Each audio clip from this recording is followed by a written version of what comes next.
Hi all, I can't be with you in Stockholm today. I wish it was so, but unfortunately not.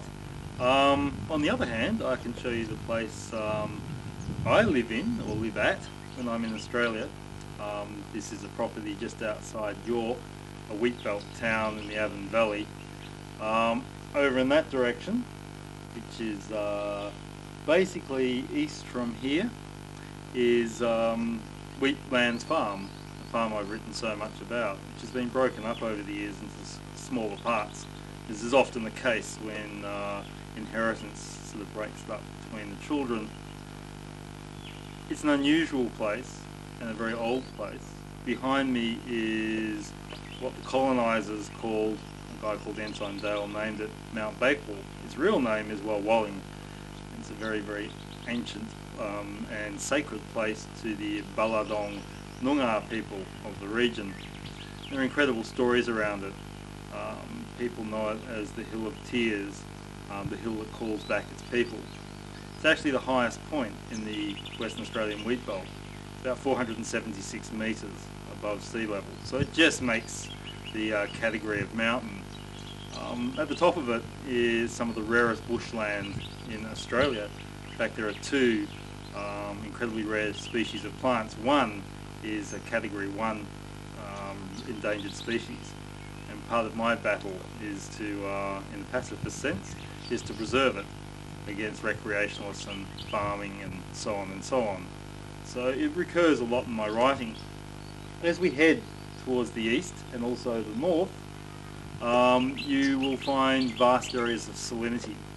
Through the clearing of the land, the water table has risen, which is strange to say in such a dry place, but when the winter rains come, it leaches the salinity out of the soil, and you see these vast areas of just white crystal, totally and utterly, destroyed in terms of growing anything on it. Strangely though, these salt places, these damaged places of the earth, are some of the few places you still find native wildlife. So there's a lot of paradoxes and contradictions in these spaces. I'm going to read a few poems about this place, and then I'm going to go on and read selections from my America poem, which is actually written in Ohio. And although I live, and have lived in Britain and America, and obviously here, in some ways everything I write is a reflection of this place. How I view the world is affected by living in this place. Pillars of salt. We always look back, attracted by that feeling of having been there before. The road sinking, the soil weeping, scab on scab lifted, fences sunk to gullies catching the garbage of paddocks, strainers blocked by stubble and machinery, and the rungs of collapsed rainwater tanks, and maybe the chimney and fireplace of a corroded farmhouse, once the guts of the storm, now a salty trinket. The salt is a frozen waste in a place too hot for its own good. It is the burnt out core of Earth's eye, the excess of white blood cells. The ball and chain rides lushly over its polishing surface. Even deadwood whittles itself out of the picture. Salt crunches like sugar glass, the sheets lifted on the soles of shoes, thongs scatter pieces beyond the hope of repair. Finches and flies quibble on the thick fingers of saltbush. A dugite spits blood into the brine. An Air Force trainer jet appears. The mantis pilot, dark-eyed and wire-jawed, sets sights on the white waste for a strafing run, diving, pulling out abruptly, refusing to consummate. Salt explodes silently with the animation of an inorganic life, a sheep skull no more than its signature, refugees already climbing towards the sun on pillars of salt. Interestingly, yesterday driving back from a town north of here, basically behind that mountain is due north,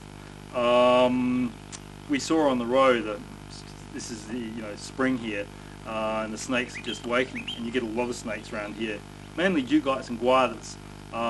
But yesterday on the road we saw a snake raise itself up like a cobra, and it was in fact a tiger snake. So I got out of the car and I just sort of hustled it off the side of the road so no one would run over it, because unfortunately people around here tend to aim for snakes and any other wildlife they see on the road. They try and sort of wipe out. It's incredibly distressing and disturbing. So anyway, I hustled it off the road. It was a magnificent creature. Anyway, about a kilometre down the road from there, stopped again, a blue-tongued lizard in the middle of the road. Got up and I picked that one up, and as I've done all my life, and I put him on the side of the road, away in the bush, so he wouldn't get run over. I'm going to read a poem. In the background you'll hear a small plane, probably a Cessna. They fly over here a lot, just to check out the kind of scenery.